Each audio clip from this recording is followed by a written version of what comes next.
Hey guys, Matt here. So I'm going to keep this video short because I want to get back to some gaming. But Gevo had a really bad day today. I mean, Gevo had a bad day. It had a bad 5-day. It had a bad month. I mean, Gevo's having a bad time. And it's making me worried about what's coming out on Friday. So let's take a look at the broader market for a second. If you take a look at Hyliion stock, I promise you this. I promise this is leading somewhere. Hyliion stock, it just dropped almost 10% today. I mean, it's not having a good day. It on the 5-day, 16.7%. On a month, 26.6% by the month. And Hyliion, let's see if I can find it here. Hyliion's earnings, they missed on EPS a little bit, but as far as revenue, that's pretty good. Like, Hyliion's earnings were, in my opinion, solid. And this is coming from someone who, I mean, yeah, I promise I would follow Hyliion good or bad, but I'm not the biggest fan of the stock. And I'll be the first to admit, I like the earnings.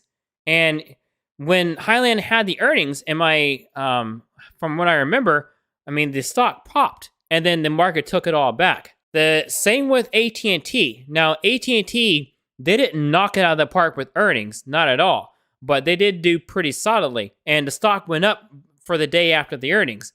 But then after that, I mean, the market just took it all back. Well, by the 6 month, we're still looking good, but the market took, everything from the earnings back. The market as a whole is not doing well right now, and the market's coming for every stock.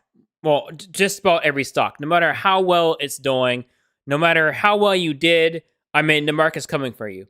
It took all of Hyliion's earnings. It took all of AT&T's earnings. It took all of Verizon's earnings. Verizon had pretty solid earnings as well, from what I remember, but the market took all that back too. And the news from today, it's making things a lot worse. The Fed, if you didn't read the news today, the short version is that basically Powell told Congress that the interest rates are they could go higher, and they could go higher for longer. Basically, the inflation data did not come in as expected, and big surprise there. The Fed screwed us over in 2021 by not acting on inflation back when they could have made a difference. And now, not only are we being screwed on inflation, but we're also being screwed on the Fed's response to inflation.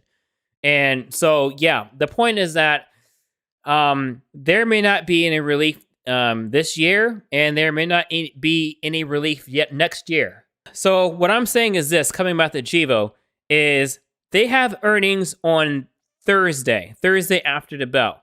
Now, I don't know. Gevo has not met analyst expectations once as far as revenue.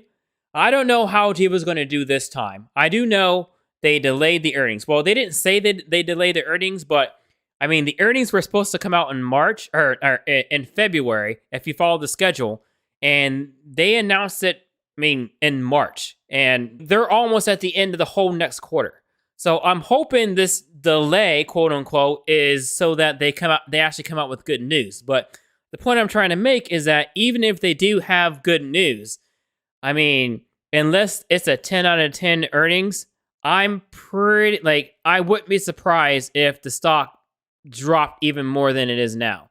And we're already approaching 52-week lows. And yeah, I'm just bracing myself for the worst, especially, during times like this when the market, interest rates and all that stuff, like the market is going to be really hard towards emerging stocks like Hyliion and like Gevo. So don't be surprised if Gevo, the stock price collapses. Now, if the company has good earnings, or good earnings, solid earnings, and the stock does drop, I will probably add more shares, but that's only if the earnings are good.